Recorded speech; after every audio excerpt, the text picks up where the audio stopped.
Having efficiently decimated all armies in his path, ruling conquered territory justly and efficiently, and treating conquered subjects with magnanimous mercy, Theodoric may have marked the peak of Gothic and Germanic dominance of the region. Dominance which would face an unexpected surprise attack, enabled in large part, it would seem, by that very lack of cunning and guile so often mentioned in their descriptions. A trait that acts as a great strength in homogeneous environments, creating high-trust atmospheres in which justice and the nobler instincts can flourish, can act as an equally great disadvantage in instances in which peoples and cultures mix indiscriminately and begin to act in their own tribal interests, often covertly. The Goths were to commit the civilization-destroying blunder of the trusting assumption that others were wired similarly to themselves, or held to the same standards and possessed a similar worldview. And in some cases, they made the mistake of attempting to artificially impose this worldview, believing they might change the inner nature of foreign peoples by example or through compulsion. It's an unfortunate historical reality that the unethical and amoral man is nowhere more powerful and efficient than within a virtuous and just society, while those around him restrain their vices and through strength and discipline keep their baser nature in subservient check. He has no such qualms, and thus his playbook is vastly larger, with virtually nothing being off limits, meaning even the most mediocre of men might succeed wildly within an overtly noble state. The fall of the Goths was to prove this point with stark clarity.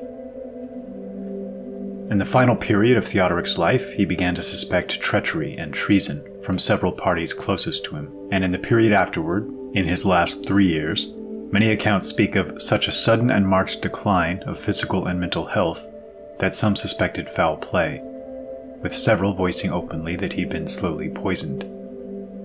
Far more mysterious foul play was to follow, including the mysterious death of Theodoric's daughter, Amalasuntha, at the age of 40, paired with an inflaming of tensions between Catholic and Arian factions, and thus a turning inward of energies within the empire, as infighting began in earnest. There's a line in the historian Procopius's explosive work, The Secret History, that struck me. Speaking of the deeply corrupt Justinian and his abomination of a wife, Theodora, and how they'd begun to consciously employ a tactic to more efficiently control their Eastern Roman Empire and surrounding regions and peoples, namely the divide and conquer method of creating two warring camps, in their case a blue and green faction. They each pretended to back a different faction and made a public show about caring for their success, which caused the people to believe that both sides were always represented, and allowed Justinian and Theodora to play manipulative games similar to those in our modern two-party system. This is one of the many fascinating narratives from the work, which I hope to give more attention to in a later video.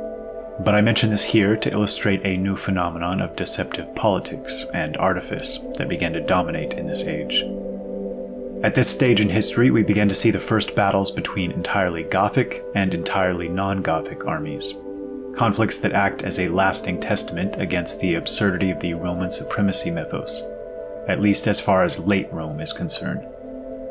A recurring theme one can't help but notice with regards to the Germanic people, from the age of the Scythians to the age of the Vikings, is that if you wanted to beat their armies, you had to use their own armies.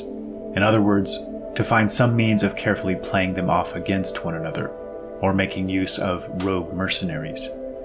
When united, they simply didn't lose, and this is hardly an overstatement or exaggeration. There are very few exceptions here throughout the historical record. To cite one of the countless examples of this, the historian Isidore of Seville tells us of a later ruler named Swinthilla, who, quote, launched an expedition against the Basques who had invaded the province of Tarraconensis.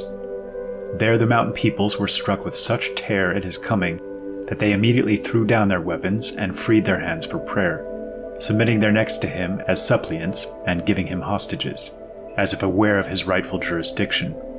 They built the city of Oligaikis for the Goths with their own taxes and labor, promising to be obedient to Swinthilla's rule and dominion, and to carry out whatever they were ordered to do."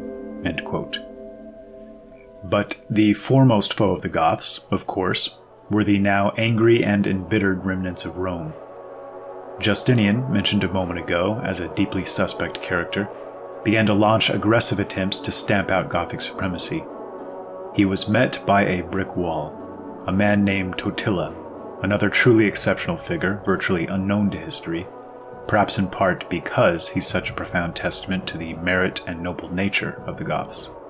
Cowardice and blundering had caused an initial surprise attack to fail, so the Roman forces had to meet Totila's army in the open.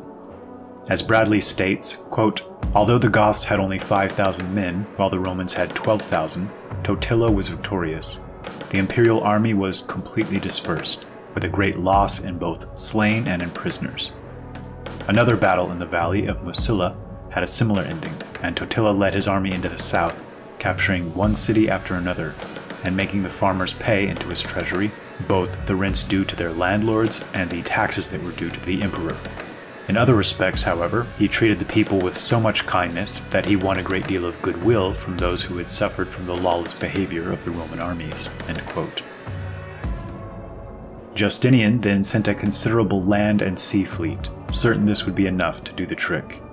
Quote, "But its commanders were no match for the genius of Totila.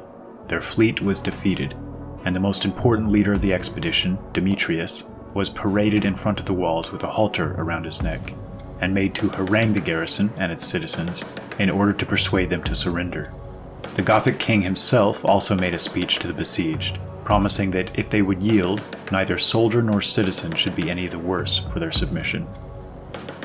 The temptation was strong, for the defenders were hard-pressed by famine and disease, but the garrison was unwilling to seem false to their sovereign, and begged that 30 days' truce might be allowed them. If no help came from the emperor within that time, they promised to surrender. Totila astonished the messengers by his reply. "By all means," he said, "I grant you 3 months' delay if you should choose to take it." And he undertook to make no attempt to storm the city during that time. He knew that the defenders would find it hard to struggle with the famine for even 1 month longer. Totila's calm confidence made them feel that the hope of succor was vain indeed, and a few days afterwards, the gates were opened. As soon as Totila entered the city, he saw from the appearance of the inhabitants that they had suffered terribly from famine. He had had, like Procopius, the opportunity of observing the effects of hunger on the human frame, and he knew that if those who were enfeebled by long privation were at once freely supplied with food, they were likely to be killed by plenty. With a thoughtful kindness, which, as Procopius says, could neither have been expected from an enemy nor a barbarian, he ordered that every person in the city should receive a daily ration of food, at first very small, but gradually increased until the danger had ceased to exist. Then, and not before, he allowed the gates to be thrown open, and proclaimed that the inhabitants were free to go or to remain as they chose. The Roman commander, Cronin, and most of his soldiers were placed on board ships, and informed that they were at liberty to sail to any port they preferred. They were ashamed to go to Constantinople, and tried to make for Rome. The wind, however, was contrary, and they were obliged to remain at Naples. Naturally, they felt very uneasy, for they thought that, after Totila had given them one fair chance of escape, he would now consider himself entitled to treat them as prisoners. But the barbarians' generosity again surpassed expectation. Sending for Conan, he assured him that he and his companions might consider themselves as among friends, that until it was possible for them to sail, the Gothic markets were open to them, and that he would do everything he could to ensure their comfort. As, however, the wind continued unfavorable, Totila at length recommended them to make the journey by land, and actually provided them with beasts of burden, money for traveling expenses, and a Gothic escort. He did all this, though he knew that Conan and his men were going to increase the garrison of the city which it was his intention shortly to lay siege. Certainly he had given his kingly word that the soldiers should be allowed to march away whither they pleased. But it is seldom that any conqueror has observed a capitulation in this splendid fashion, either before or since. Even more rigorously than Belisarius himself, Totila repressed all acts of outrage on the part of the army. No matter who was the offender, the penalty was death. One officer of high rank, and very popular among his comrades, had committed a crime of this kind and had been placed under arrest. The chiefs of the army employed Totila to spare the man's life, The king listened courteously and calmly to what they had to say, and then, in grave and earnest tones, he expressed his conviction that only so long as the Goths kept themselves pure from injustice could they expect the divine blessing to rest on their cause. He reminded them how brilliant had been the fortunes of the nation under the righteous rule of Theodoric, how, under Theodahad and his successors, the Goths, forsaking the policy of justice and humanity to which they owed their greatness, had brought themselves to the lowest point of humiliation, and how, since they had begun acting in a nobler spirit once again, their prosperity had returned. Would they, he asked, with this experience before them, insist on making the nation an accomplice in this man's guilt? The Gothic chiefs were unable to resist this reasoning, and the criminal underwent his doom. While Totila was behaving in this manner, the Roman generals and their soldiers were plundering the property of those who were subject to their sway, and indulging without restraint in every kind of insolence and excess. We are quoting Procopius, who points out with indignant eloquence the contrast between the, quote, civilized Romans and their, quote, barbarian foe. In Rome itself, the citizens were bitterly regretting their change of masters. Totila knew of the existence of this feeling and resolved to work upon it. First, he sent a letter to the Senate, charging them, if they repented of the crime and folly of their treason against the Goths, to earn their pardon by a voluntary surrender of the city. It is strange that the imperialist commander should have allowed such a letter to be delivered at all. However, he would not permit the Senate to return any answer. A few days passed, and one morning it was found that placards, signed with Totila's name, had been nailed up during the night at all the most frequented parts of the city. They announced that the Goths would shortly march to capture Rome, and contained a solemn declaration that no harm should be done to the citizens. The officers of the imperial army tried in vain to find out who had put up these placards, but it was suspected that it must have been done by the Arian clergy, who were therefore banished from the city. Soon afterwards, the Emperor Justinian received a letter, signed by all his generals in Italy, expressing their opinion that the imperial cause in that country was hopeless, and that the attempt to oppose the victorious progress of the Goths had better be abandoned.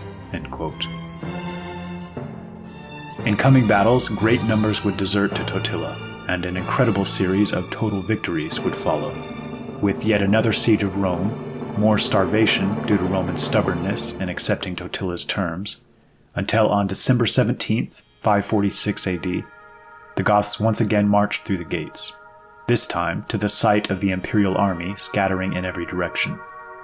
One of the first actions of the conquering Goths was to repair the Church of St. Peter, and slowly nurse the starving citizenry back to health.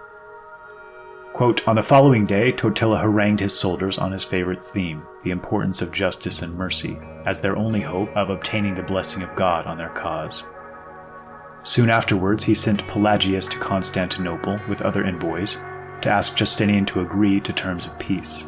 Justinian declined to answer, stating the decision of peace or war was in the hands of the general Belisarius, by far Rome's greatest general at this stage, and despite the recent crushing defeats to Totila, their last, best, and only hope.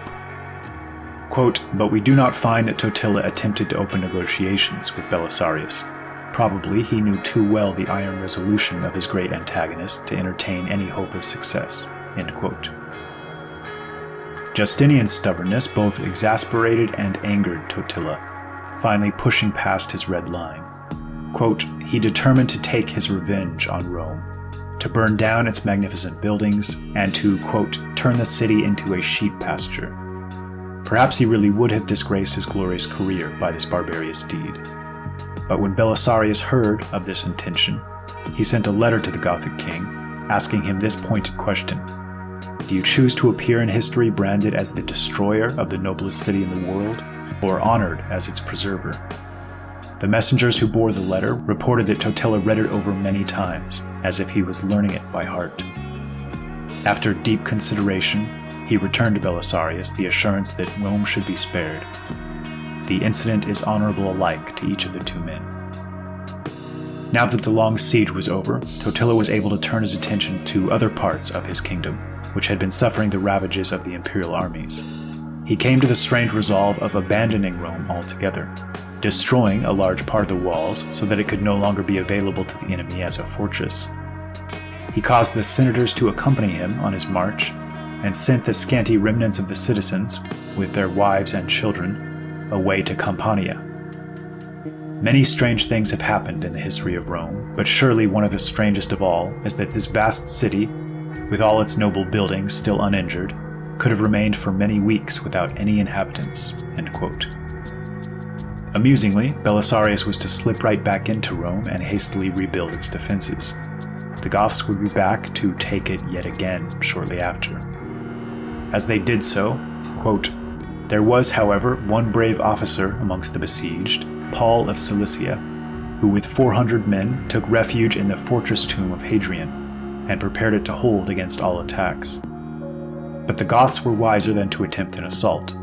They closely surrounded the fortress and remained quiet, waiting for hunger to do its work. At length, the brave 400 found that they could hold out no longer, and resolved to sally forth in one desperate charge against the foe. Feeling that they were about to rush upon certain destruction, they embraced each other and, quote, kissed each other with the kiss of those doomed to death. And then they issued from the gate of the castle, expecting to perish, but determined to sell their lives as dearly as they could. Before, however, they reached the Gothic lines, they were met by a flag of truce, bringing the unlooked-for offer from the Gothic king that he would either send them unhurt to Constantinople, on condition of laying down their arms and giving promise never more to fight against the Goths, or, if they chose, he would accept them as soldiers in his own army, on an equal footing with his own countrymen. Brave men as they were, life was sweet, and they hailed with joy the sudden deliverance. At first they asked to be sent to Constantinople, but when they thought of the cold reception they would meet with there, and the dangers of the journey to unarmed men, they came to the conclusion that Totila was a better master to serve than Justinian, and so they agreed to be enrolled in the Gothic ranks. There were also 400 other soldiers who, instead of escaping from the city, had taken refuge in the churches, and these too joined themselves to Totila's army." End quote. Even still, due to the shrewd planning of Justinian, the massive wealth of the Eastern Roman Empire now devoted to the singular cause of Gothic destruction, the tide would now begin to turn. Having learned his lesson about testing his own armies against Gothic military prowess, Justinian now set out to lavishly bribe every stray Goth, and especially Herald, that he found willing. Now at Ravenna, Totila found himself staring down a vast army containing many mercenaries of his own kin, with the finest weaponry and armor money could buy. It's said that the Goths were terribly downcast at this sight, and all of Totila's eloquence was needed to keep them from despair. "Fellow soldiers," he said, "this is our last struggle. If we win this battle, Justinian's power is crushed and our freedom is secure. Show yourselves men this day, for tomorrow it will be too late. Spare neither your horses nor your arms, for whether victors or vanquished, you will never need them more. Remember that there is no safety for you but in victory. To flee is to seek destruction. Let not the multitude of the enemy dismay you. We are a nation fighting for our freedom, for our country, for all that makes life precious. They are a hireling band of Huns and Herulls, and people of all races and tongues, divided by ancient hatreds and bound together for no other common interest but their pay." End quote. It's said that, quote, Totila rode in front of the Gothic lines, clothed in golden armor and purple robes, and displayed his skill in horsemanship, galloping round in circles, throwing up his spear and catching it as he rode, and other such feats. End quote. Though I suspect that even he knew that this was likely the end of the line, and merely sought to end the chapter with his characteristic courage and leadership. Being vastly outnumbered by the best men and equipment Rome could muster, their luck had finally run out.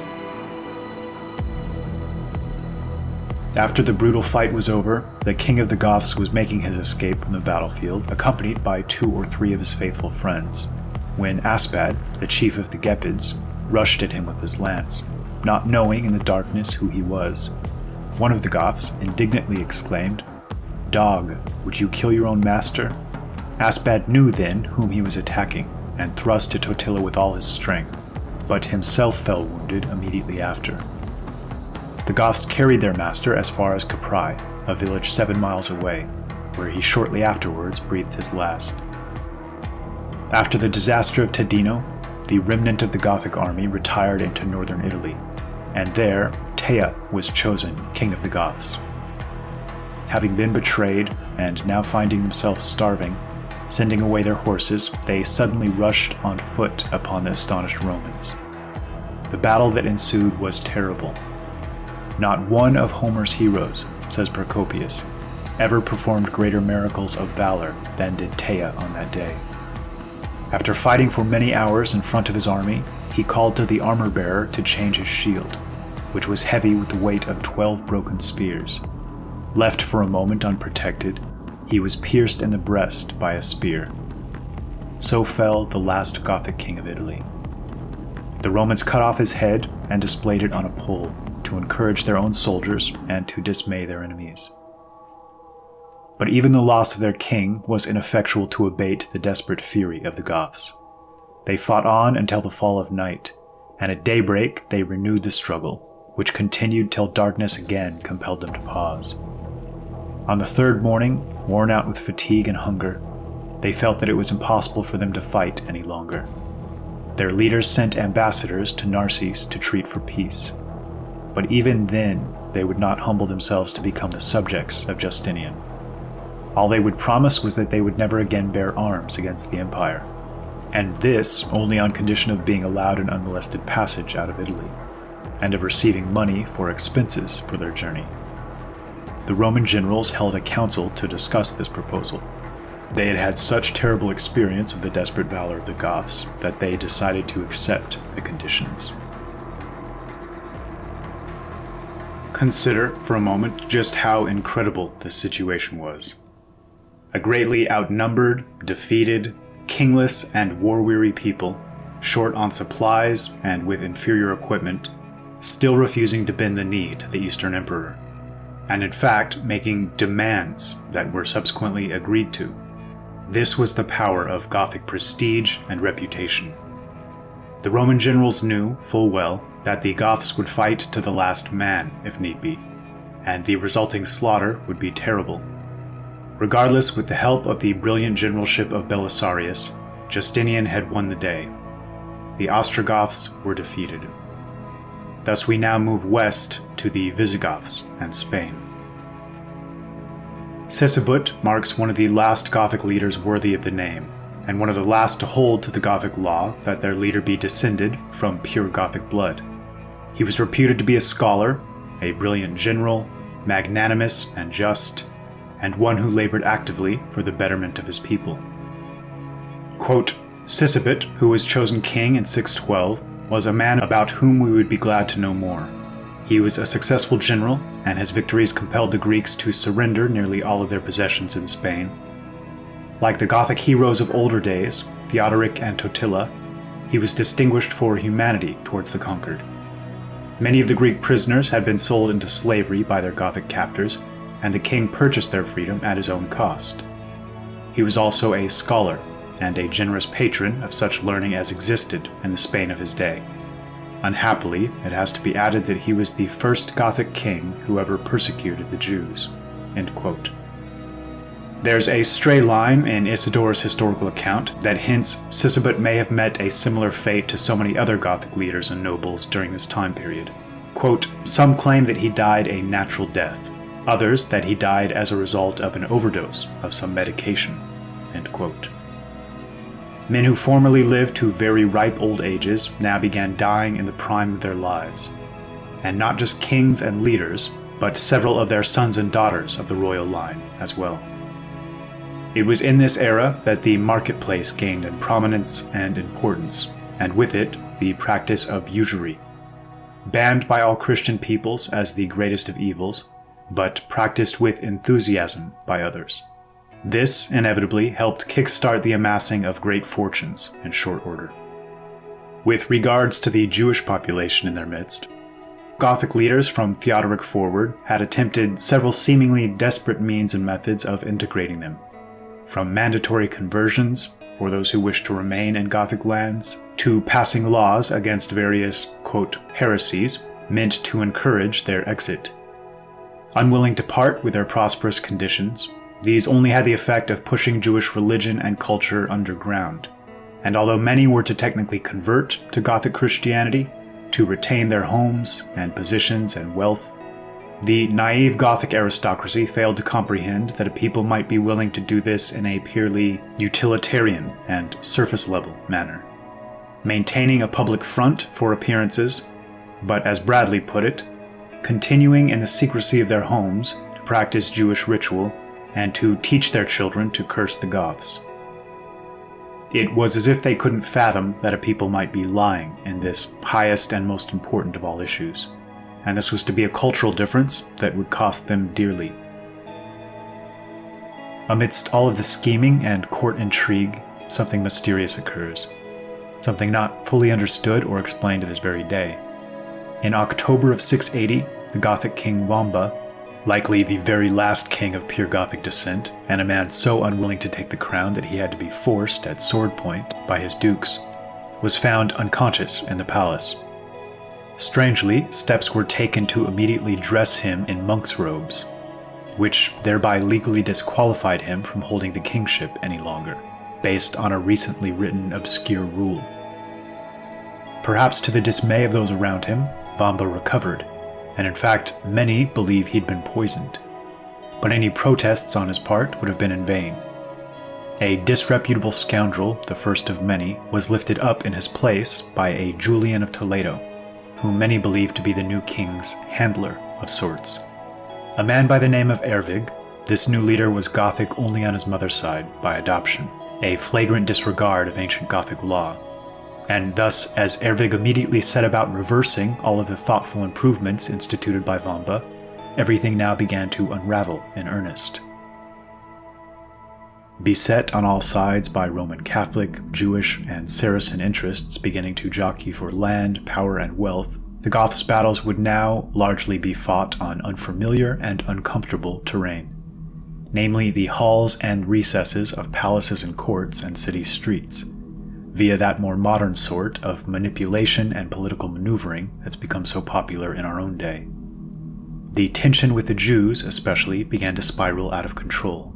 The historian Henry Bradley states, quote, "In the year 694, the government was thrown into the wildest panic by the discovery of another plot, in which nearly all of the Jews of the kingdom were supposed to have been concerned," end quote. A plot seemingly aimed at overthrowing Gothic leadership by any means necessary. At the council in Toledo of that year, it's recorded that, quote, "The Jews had opposed Christian rulers in various parts of the world, killing some and setting up Jewish rulers who acted against Christians," end quote. Exposing the plot was hardly a victory, as little changed afterwards. Several Jews fled to North Africa, but most remained, and the mutual animosity had only grown, if anything. Ervig was succeeded by his son Egica, another violation of Gothic traditions, and even more disreputable than his father, and finally Egica was followed by his son, Witiza, who was to epitomize the corruption and degeneracy of his age, and act as possibly the most destructive single figure in Gothic history. Immediately upon taking power, he had nearly all of his enemies killed, blinded, or imprisoned, and, quote, "At last feeling safe, the king gave reins to his licentious passions, and soon, by his tyranny and sensuality, acquired the appellation of Witiza the Wicked." Hailed by many historians as a great friend to the Jews, it seems the peers of his day would have agreed, but wouldn't have voiced this in a complimentary way. Several accounts go so far as to speak of Witiza as essentially serving the Jewish powers in his realm, in the manner of a submissive vassal, such as the Chronicle of Lucas of Tuy. But I've had to rely on excerpts and surviving second-hand accounts of this work, as I've been unable to find any surviving English translation, something I find strange considering it was widely quoted throughout the 18 and 1900s. Witiza encouraged the clergy to marry, breaking ancient tradition, and he himself kept numerous wives and mistresses, and it's even reported that he encouraged his people to do the same. He lived a dissolute life, and the stories range from his aggressively depleting the treasury to going so far as to destroy several fortifications across the land, for spurious reasons.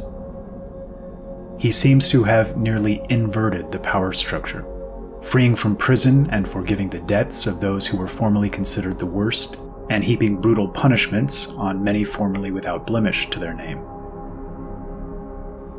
Manuel Perez Villamil, member of the Royal Academy of History, tells us in volume 54 of The Catholic World, quote, "In these times, so fraught with peril, Witiza ascended the throne.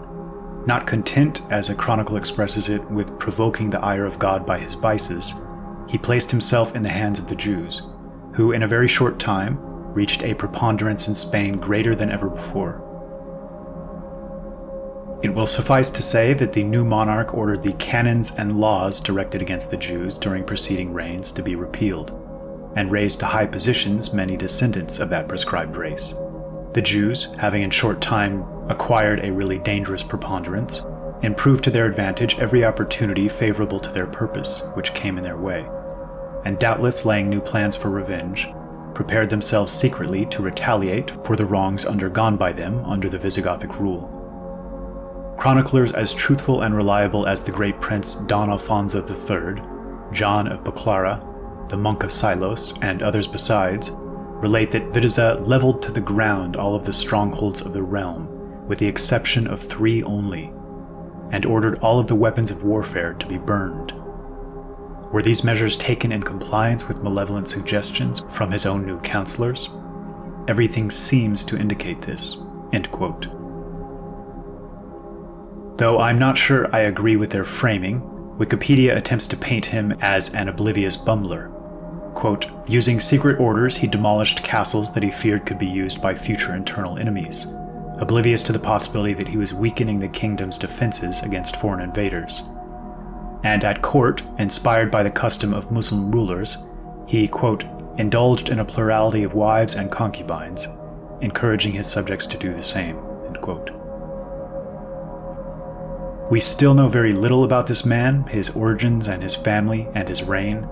What we do know is that these were the years the Saracen invasions began in earnest, aided greatly, according to nearly every historical account, by the Jewish population in Visigothic Spain, who essentially opened the gates for them, in some cases literally, and provided both strategic intelligence and support.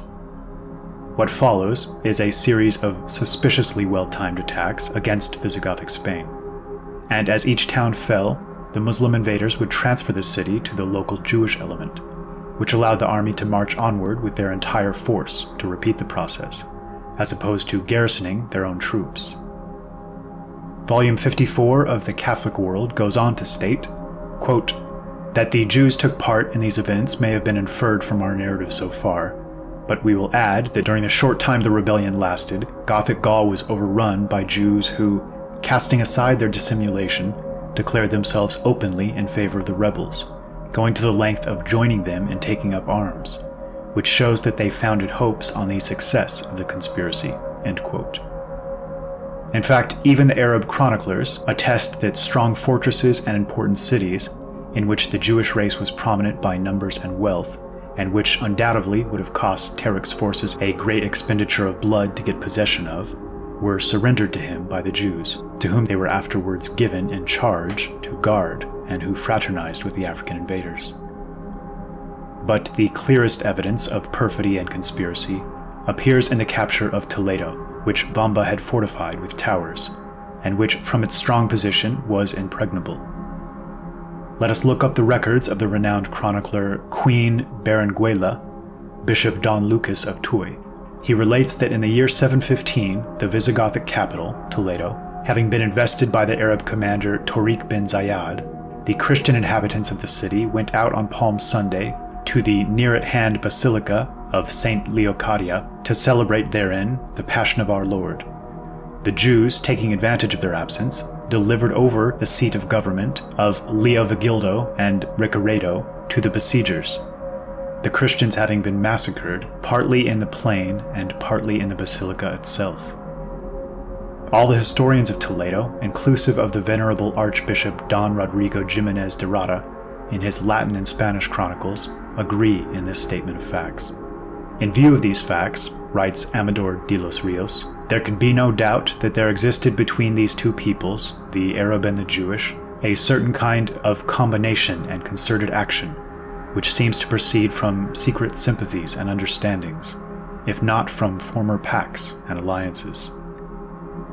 We allow ourselves, relying on what the old chroniclers tell, having gone more deeply into the study of this historical question, to affirm that the Jews, and they only, attracted the Arab hosts to Spain." End quote. And in fact, Harold Livermore, in The Twilight of the Goths, seems to indicate that Muhammad himself was essentially seen as Jewish by many in the West at the time, with theologians not knowing what to make of Islam in these earliest stages.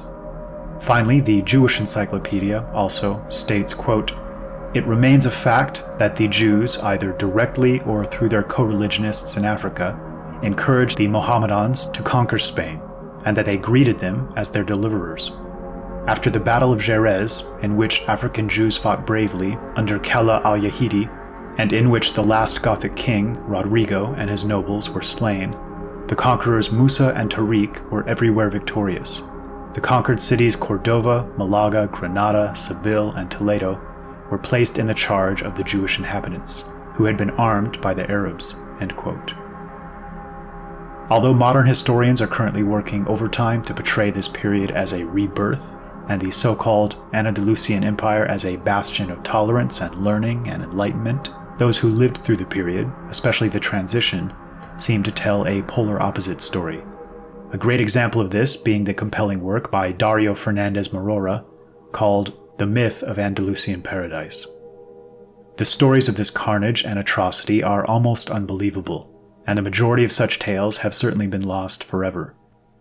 Dario Fernandez tells us, quote, "Shortly after the Islamic forces landed, the flesh of some of the Christians killed in battle was boiled in large cauldrons under the sight of terrified Christian prisoners, who became convinced that the Muslims were cannibals. And then, quote, in a furious assault, the remaining Christian defenders retreated to a church to continue fighting. According to al-Makari, the Muslims put the building to the torch, and the Christians inside died without surrendering, and those that did surrender were beheaded." End quote.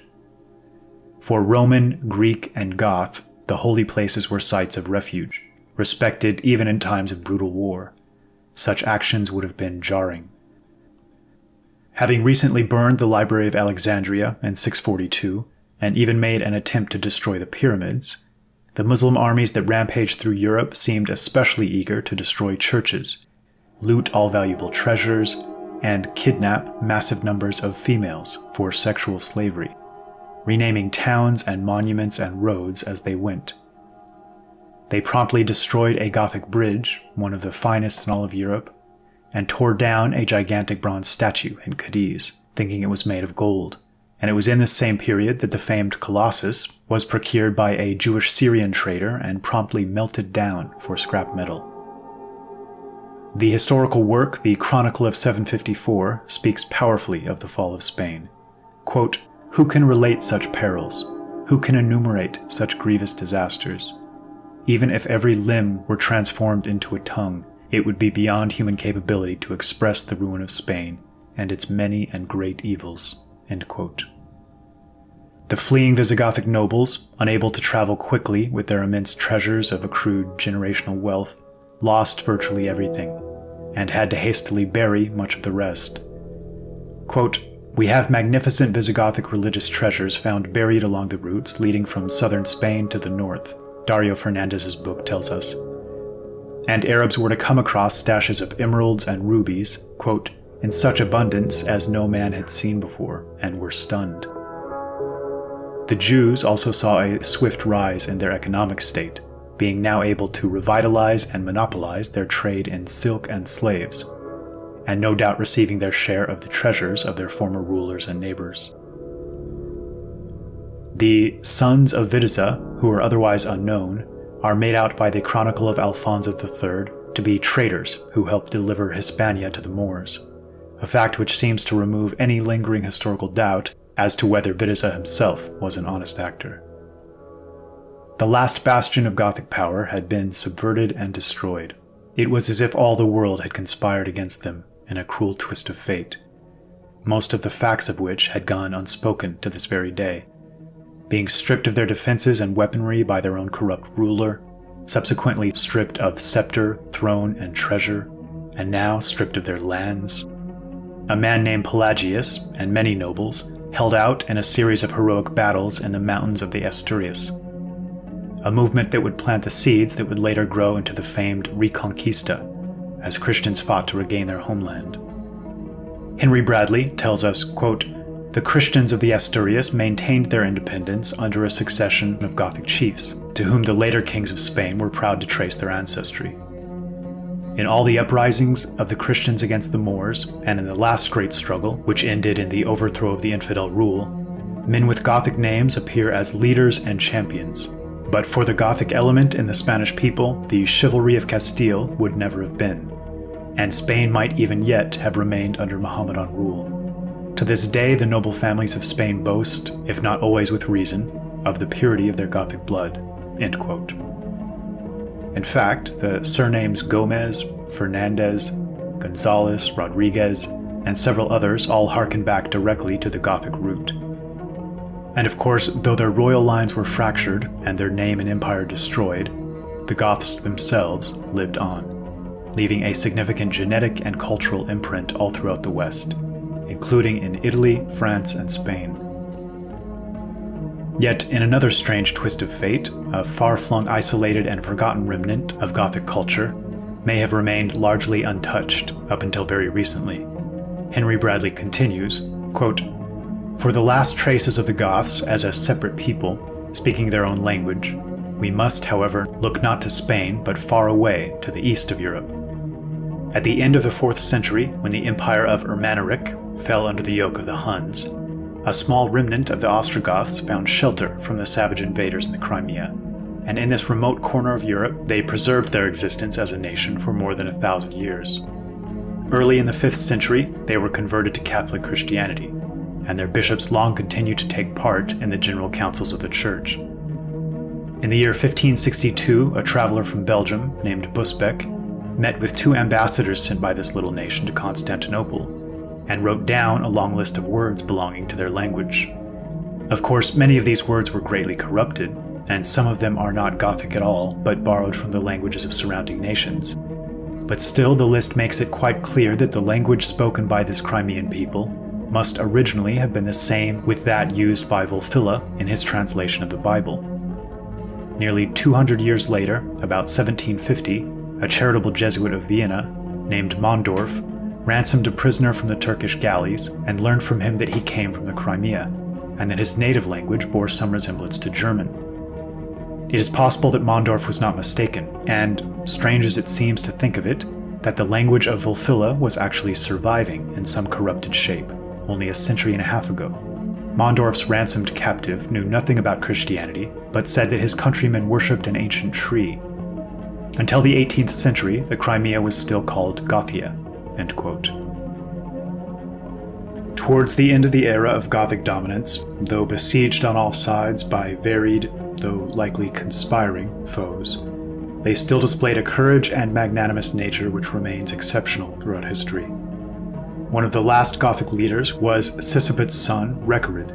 Isidore tells us of his crushing victory scored against an invading army of Franks, 60,000 strong, and how the Goths pursued the fleeing army back to and then into their own kingdom, calling it one of the greatest Visigothic victories in history. And then tells us this, which I believe well summarizes the ancient Germanic conception of warfare. Quote, "Recared often pitted his strength against the excesses of the Romans and the attacks of the Basques. In these cases, he seemed not so much to be waging wars as to be exercising his people to keep them fit, as one would do in the sport of wrestling." End quote. He goes on to speak of Recared's personal character. Quote, "The provinces which his father conquered in war, Recared preserved in peace, administered with equity, and ruled with moderation. He was kind and mild, of remarkable goodness. He had such a graceful demeanor and so benevolent a heart, that, influencing the minds of everyone, he led even bad men to desire his love. He restored misappropriated wealth, reduced the tribute required by his people, and enriched and elevated many with gifts and honors, and was famous for the innate quality of his virtue." End quote. And it's this same Isidore of Seville I'd like to cite as a historical postscript before my own subjective postscript.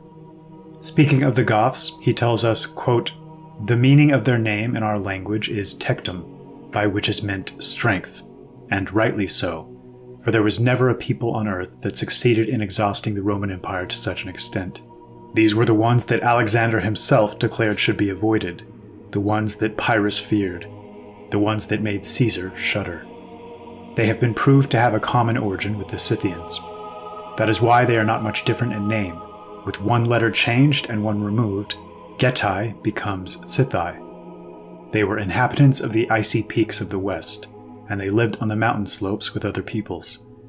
Driven from their territory by the attacks of the Huns, they crossed the Danube and surrendered themselves to the Romans.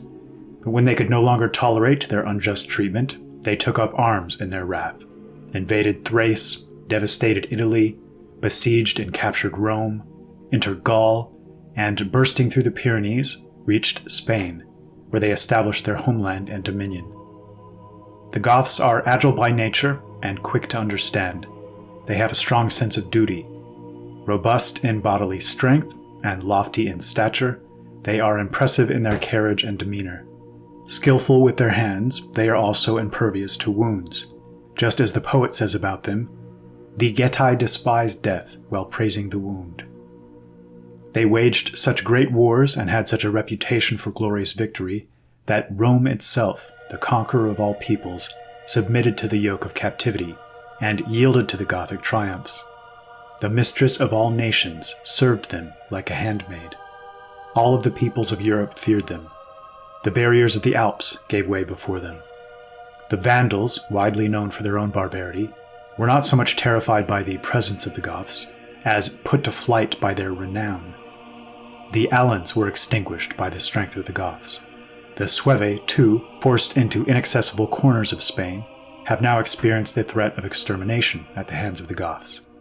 The kingdom which they had held in idle lethargy, they now have lost at a shameful cost. It seems quite amazing how they managed to retain up to the present day that which they have now given up without any show of resistance. But who could express the great strength of the Getic people? Since the right to rule is rarely granted to peoples who choose to rely on entreaties and gifts, the Goths opted to secure their liberty in battle rather than through negotiations. For whenever the need to fight presents itself, the Goths always prefer to go to battle than to resort to treaties. In the arts of war, they are quite spectacular, fighting on horseback not only with spears but with javelins. Though they enter the battle on horseback as well as on foot, they trust more in the swift running of their horses. As the poet says, where the Getan goes, he goes with his horse. They love to exercise themselves with weapons and compete in battle. They hold contests in sport every day. Until recently, they lacked experience in only one aspect of fighting. They had no desire to wage naval battles. But ever since King Sisebut took up the royal scepter, they have made such great and successful progress that they now go forth with their forces on sea as well as land. Subjected, the Roman soldier now serves the Goths, whom he sees as being served by many peoples and by Spain itself." End quote. And this Gothic prestige was to continue long after their fall. There's an anecdote regarding the Roman Catholic Ecclesiastical Conference in Basel in 1434, where representatives from several nations, including Sweden and Spain, argued for more influence due to their ancestral connections to the Gothic race.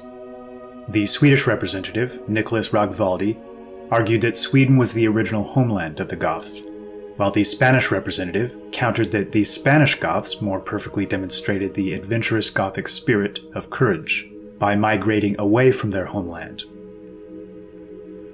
To give a brief summary of what many historical accounts seem to suggest, it seems that the Romans, Franks, and Goths all sprung from the same root. Though the Goths may have well been the royal Scythians, residing north of the Black Sea, an element that remained aloof in most of the more minor military squabbles, and taking up arms only when the natural order was seriously threatened, the Chronicle of Fredegar and the Liber Historiae Francorum, and the several works both of these documents cite, suggest that both the Romans and Franks were descended from the same group of survivors from Troy. The Chronicle describes Priam as a Frankish king whose people migrated to Macedonia after the fall of Troy. In Macedonia, the Franks then divided. The European Franks reached Francia under King Franccio, just as Romulus went to Rome. Fredegar stated that Theudemir, named King of the Franks by Gregory, was descended from Priam, Frigga, and Franccio. Another work, the Gesta, described how 12,000 Trojans, led by Priam and Antenor, sailed from Troy to the river Don in Russia and on to Pannonia, which is on the river Danube, settling near the Sea of Azov, where they founded a city called Sicambria. This Frankish-Roman connection might well explain how late Rome was able to bribe, threaten, or cajole so many Frankish leaders into turning their energy against the incoming Gothic element. And this is speculative, but it seems as if the Heruli, later to become our Jarls and Earls in Europe, may have been equivalent to aristocratic adventurers and mercenaries, often used as the tip of the spear to clear the way for larger migrations. It's easy to imagine how these may have morphed into the Vikings of later eras. Extremely proficient warriors, keen on finding adventure and battle wherever the opportunity might arise, even, in exceptional occasions, for Rome against their kin. We know they were in high demand in Rome, and in several other nations over a long stretch of time, to be used as the royal bodyguard, or elite military units, and made up the legendary Varangian Guard, which famously caused the general Phocas to fall dead of a stroke in full view of both armies at the mere sight of their approach. It's incredible how little attention this element receives from modern academics. As Dr. Lasquino from the University of Aberdeen puts it, in expressing her surprise at how little is known at this portion of history, quote, "There are written accounts of Viking raids in northern Spain, but archaeologically, absolutely nothing has been done on an academic scale," end quote. A subject academics seem much happier to focus on, and much more keen to paint in a positive light relative to the surviving first-hand accounts, is Justinian. Justinian was described after his death by many who knew him best in an extremely negative light. Cruel, duplicitous, unjust, fickle, and Procopius goes so far as to label him outright satanic in nature. He raised taxes to unbearable levels and seemed to care little, if at all, for the suffering of his people, as he indulged in vast building projects they neither wanted nor had the money or manpower to justify. It's said he was irresistibly attracted to every form of newness and novelty, which calls to mind modern political and ideological forces that use progress as a cover for the destruction of everything traditional and time-tested. Nowhere is the contrast between degenerating Rome and the Goths more on display than in the difference in the character between this man and Theodoric, who once stated, quote, "Reverently to preserve the old is even better than building afresh." The Gothic leaders seemed to recognize some internal element that made Rome great, and sought earnestly to preserve this. Justinian, assuming he cared at all, seems to have believed that Rome was great due to her external trappings, building projects, and public displays. One of the great strengths of the Gothic tradition was their calm, settled, and set-in-stone manner of doing things, not subject to temporary cultural whims. Even as they picked up and moved west in their vast wagon trains, reminiscent of the later spread westward by pioneers throughout North America, they all the while preserved themselves as a very distinct and unchanging nation. It's my belief that the Goths, whether consciously or unconsciously, recognized something of immense importance. A nation, at its best, is essentially an extension of the family unit. They weren't to be built around a marketplace, or have their worth or health measured by ridiculous economic metrics. Nor was it the buildings, roads, and aqueducts, or even the arts or various aspects of culture that acted as the foundation. The core of any lasting nation was to be something within, not without, and something infinitely more valuable. The Gothic and Germanic conception of justice, of nobility, of dignity and worth, and a conception of life that had meaning and substance, this was the flame with the power of lighting countless future fires. With this as the bedrock, Healthy societies might be created at any time, as they moved and migrated and conquered, naturally and easily, as if second nature. It's this combination of energy and will, coupled with the orderliness of magnanimous justice and nobility of spirit, that cultivates and prepares the fertile ground from which greatness can spring. It also gave them unshakable confidence on and off the battlefield, caused opposing armies to defect to their ranks, and produced a sterling reputation across friends and foes alike. When a nation is thought of as an extended family and each member seeks to give his best to all others and in return receive their best, this is a perfect example of harnessed and channeled energy, a building energy, as opposed to the wildly wasteful dissipation of energies we experience today, as we feel so atomized and disconnected, and as we watch our physical and mental and spiritual energy being directed towards individuals or corporate entities or ideas with which we feel no connection or resonance. This isn't just a dissipation of energy, it's a lessening of energies, both felt and expressed, across the board.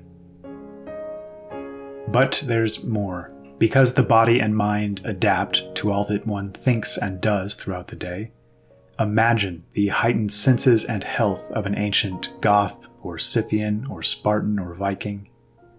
It's often been said, what worries you masters you, or what you fear masters you. These men made a sport out of so much our modern age has decided to fear, banished the morbid nature of death with a Valhalla-esque religious ethos, came to know and master their land and environment, ate the best and freshest foods, worked out and sported all day. The psychological effects, the most important of all. Fearless, strong, up to facing any obstacle and knowing this to be the case, and welcoming any challenge, actively seeking out tests of strength.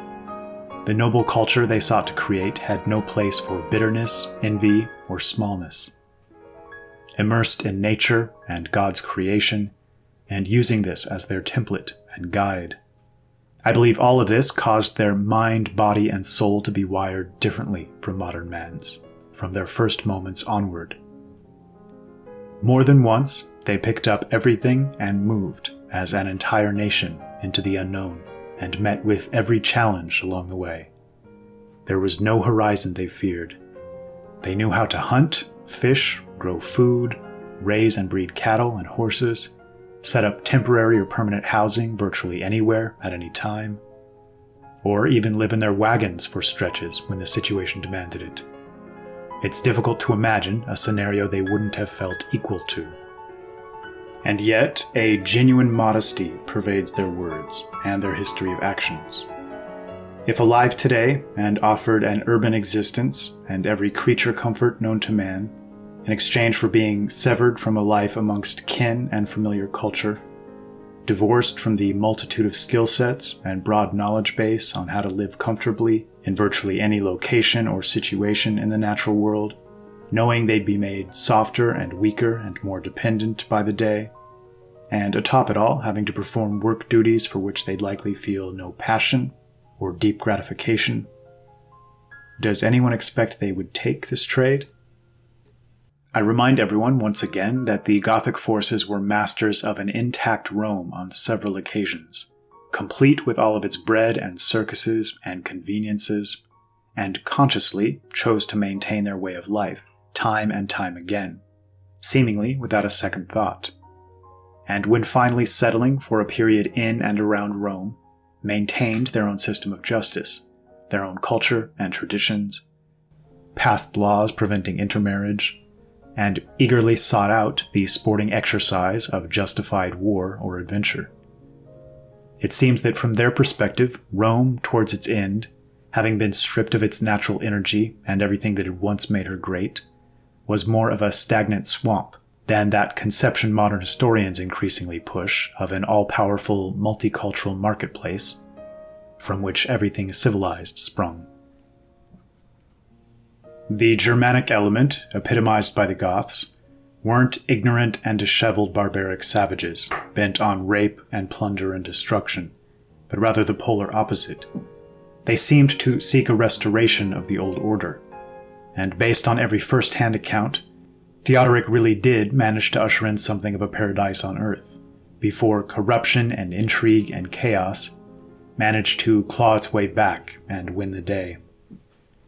I can't help but think these Goths knew the cost of allowing themselves to become ensnared and dependent on the slew of artificial constructs we've come to know as the state, that slowly but surely comes to dominate mankind the moment he ceases to be vigilant.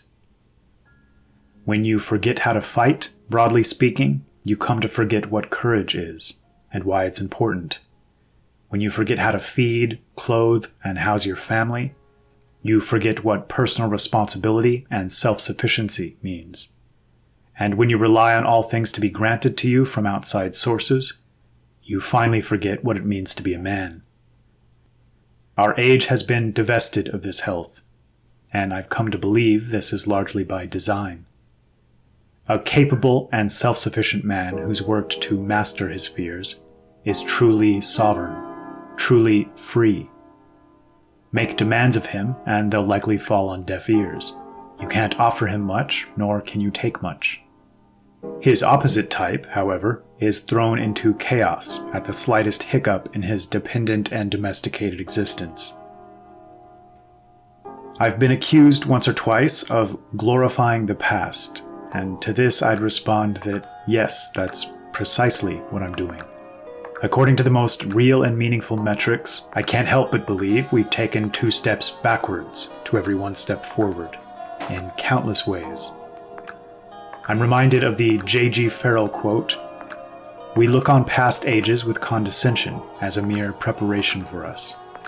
But what if we are a mere afterglow of them?" End quote. And this might well be paired with the maxim, "An age in which nothing is worth dying for is an age in which nothing is worth living for." Existence is being stripped of depth and meaning, and a tawdry cheapness and pettiness is everywhere offered up in its place. In place of beautiful and ornate architecture, we now build clunky, modernist monstrosities. Instead of goods made by local master craftsmen, each unique and brimming with character and life, we have cheaply made plastic toys from China. The romantic courtship process largely replaced with pornography and Tinder. The governance of leaders that care for their people replaced with the worst form of mob rule, in which an indoctrinated public can be driven to enthusiastically support their own demise because a corrupt press is their only informational source, and our sense of community utterly destroyed and replaced with the most toxic and unhealthy virtual environments, in which only the most arrogant and ignorant and shameless voices are magnified. In 1941, as the Nazis occupied France, after 1,200 long years, the Visigothic treasure was finally restored by Heinrich Himmler to General Franco in Spain, and to this day it remains in the Archaeological Museum and the Royal Palace in Madrid, all except the famed Squintilla crown, which had been stolen in 1921, and the whereabouts of which remain a mystery. And there's been another deeply intriguing recent development, which I think so well illustrates the broader storyline of this entire series, that I'd like to close our focus on the Goths with its mention. Justinian and Theodora, with their divide and conquer political games, their conspiracies and corruption, their secret underground dungeons in which they covertly disposed of their foes, not only sought to blot out the royal line of the Goths and remove them from power by any means necessary, but just as eagerly sought to erase them from history, a pattern we seem to see carried on up to the present day. But, as if by divine providence, despite their best efforts, some traces still remain. But the biggest secret of these early Dark Ages lies with a people who didn't destroy a city and who weren't nomadic warriors. A people who conquered and then settled. They lived just like the Romans and left behind a glorious legacy, one which remained deliberately hidden for nearly 1,500 years. Here in Ravenna, the Goths took over the last capital of the Western Roman Empire. For 33 years under their king, Theodoric, it was the equal of any Roman capital.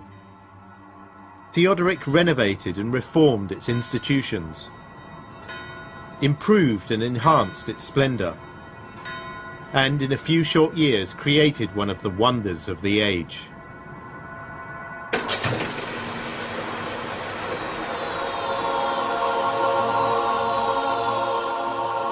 This would have been like walking through heaven's gates.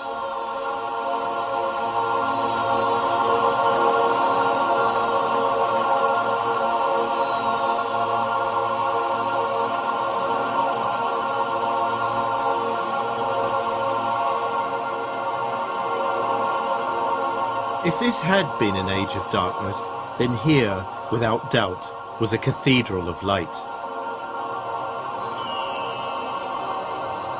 This is Sant'Apollinare Nuovo, built by Theodoric nearly 1500 years ago, one of the brightest jewels of the Dark Ages.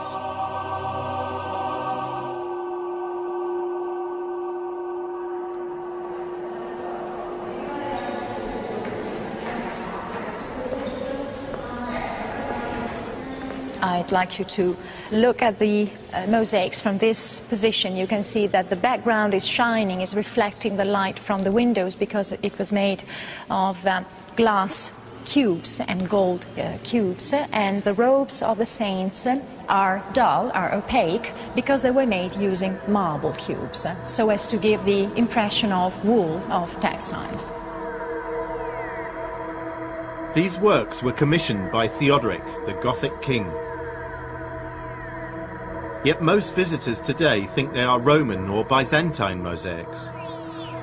Why should that be? Is it because we have all been conditioned to assume that work of this quality must be Roman? Perhaps there are other reasons. As I looked more closely, I began to wonder, why are there so many mosaic curtains in a scene of such splendor? And what do these hands, unattached to any bodies, signify?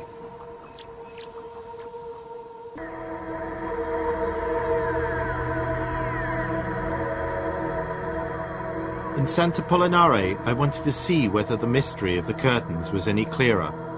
I realize now that they reflect so much work that they must have had a very deliberate purpose.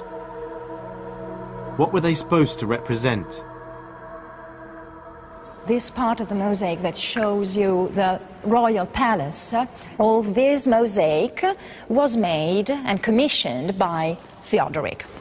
This mosaic has been changed, altered. We could say that it has been vandalized by the Byzantines because some images have been destroyed. Those images that had portrayed Theodoric, members of his court, members of his clergy, and that stood between the columns, now they have been replaced with curtains. But you can still see the hands here. There is one hand here, another one here, another one here, and another hand here, and another hand here. And you can still see the halos here of the heads that have disappeared. All these elements tell us that previous images have been destroyed. It was an act of censorship, we could say. Echoes from the past, reminders of what once was, and perhaps hints of a more exceptional state of being that might one day be revived. To a Justinian, the modern world may appear as the crowning glory of the human journey. To a Theodoric, a man who prized quality over quantity, who moved slowly but surely, who knew the importance of reverence for everything of immense value at our root, it may seem as if we've lost the plot and are in danger of losing everything. Speaking personally, I very much agree with this.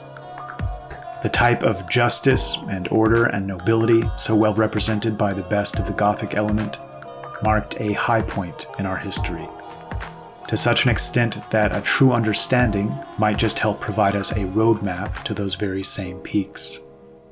Ideally, not to settle and rest on our laurels, but to strive ever higher. not from a petty pride or any desire for ego gratification, but from a natural, intuitive inclination, and for a purpose higher than ourselves.